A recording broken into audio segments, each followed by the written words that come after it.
Eternal is crazy. And with meaning crazy is that we currently live in one of the most crazy times that I've ever seen in this game.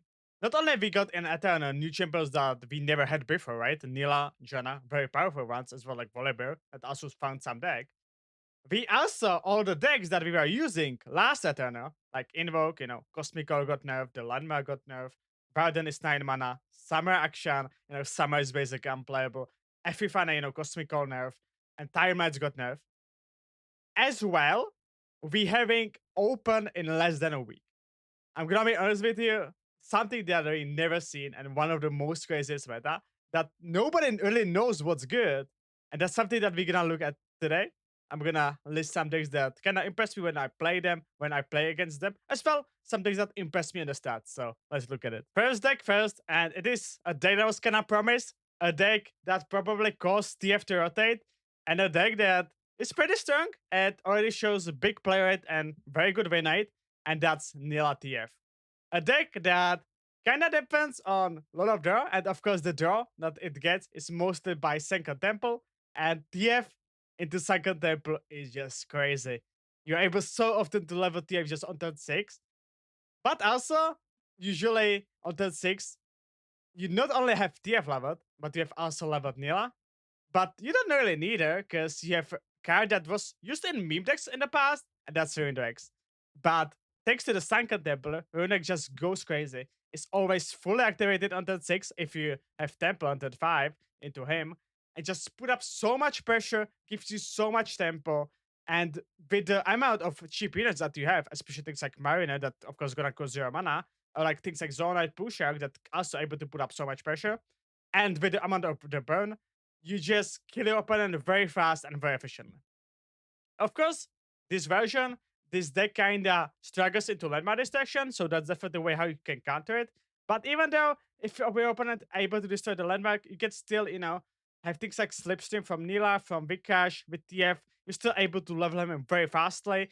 And, just, kind of give up on the landmark plan and still win the game because you really don't need a landmark, even though when your opponent doesn't have the answer, you just take over the game. So very good deck, and the deck that I think is here to stay. Second deck is nothing new. It's a deck that we know for a long time. It's a deck with 64% win rate with 2k matches, and that's for physics. A deck that we know since 2021. In the past, it was maybe one of the best decks that we have ever seen. But of course, then it got some nerfs. But since the Poppy buff to 3/3, we kind of saw it in Ever Eterna now. And as said, it's something innovative, but it's very efficient at taking out bad decks. And that's something that people usually do in the start of the season. They play some unoptimized list. And if you want to punish them, if you want to just care about climbing, this is one of the ways that you can do. I said I just have to list it because of the crazy win rate that it has. But, nothing new, nothing special. So let's move on. A new deck that I played and really impressed me is Draven Vi, a deck that tries to have a big attack unit. It can be Vibe, it can be Ballistic Bot, or it can be new card in NH Fire Splitter, 6 mana 8 for Challenger that deals 2 to an enemy and enemy nexus, and then stir the card with Kato, Might, or Sunburg Smell. This deck also uses for early game things like, biggest fan, Zonite Draven to stabilize the bird, as well push some cheap damage, as well create access that then you can discard with things like Rumage or Zonite to draw into your combo pieces. Also, you can use access for survival skills so you can protect your big attacking unit from enemy spells. As said, this deck is showing big promise because it's currently the second biggest win rate with 64% win rate.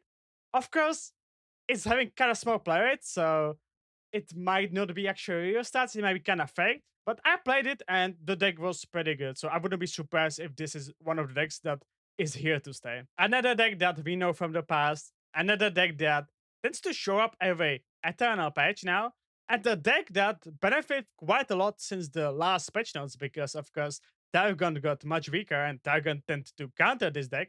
Of course, Afra's Victor is a little bit playable and stuff, but of course, Targon as a whole is having much less play right now.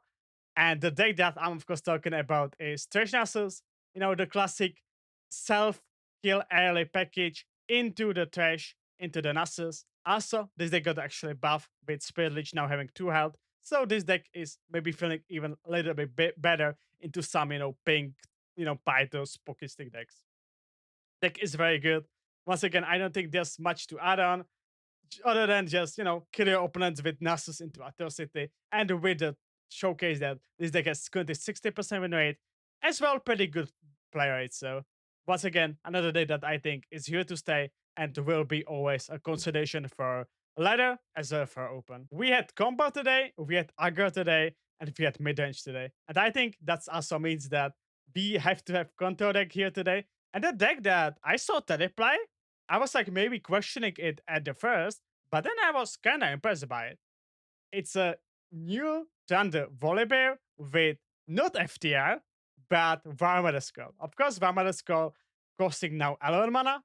Here it is incorrect, but it costs 11 mana in the last patch notes, and it summons the top ally from your deck now and each round start.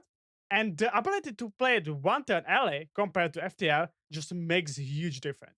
Because now you can just like ramp into ramp, and then on turn 6, when you have 3 spell mana, you are able to have 8 mana plus 3 spell mana, and that's mean 11, and you can play the Varmada Skull. And being able to put out, these big Volibears, these big Shieldwanders units on the board, starting from turn 6, that's just something that just feels so powerful, and it's just kind of crazy. As said, it's very similar to the FTR decks that we had from before, using things like Valfeast, Ravine, Avalanches to just stabilize the board, to not die some early Swarm, as well using things like Vengeance to kill bigger units, and then things like Atrocity to end the game. As said, very impressed by the deck.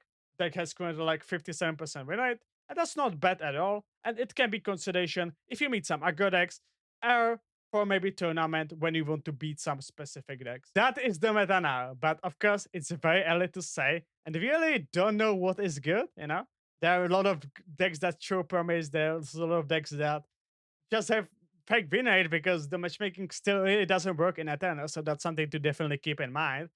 And it's kind of as well kind of concerning at the same point because as said, in 6 days we have open, and it's gonna be very hard to figure out what's good, especially for people that still, fight for the Worlds qualification. But also it's gonna be exciting at the same moment. That's also why I mentioned that is that if you're watching this when this is like 4 or 5 days old, you know, maybe the deck's gonna change what's good. So definitely check out if I didn't make update. If not, check out of course Mastering Guitar, Lore are amazing tools. Or check out my stream where I tend to talk about the meta quite often. But yeah, thank you guys so much for watching and see you in the next video.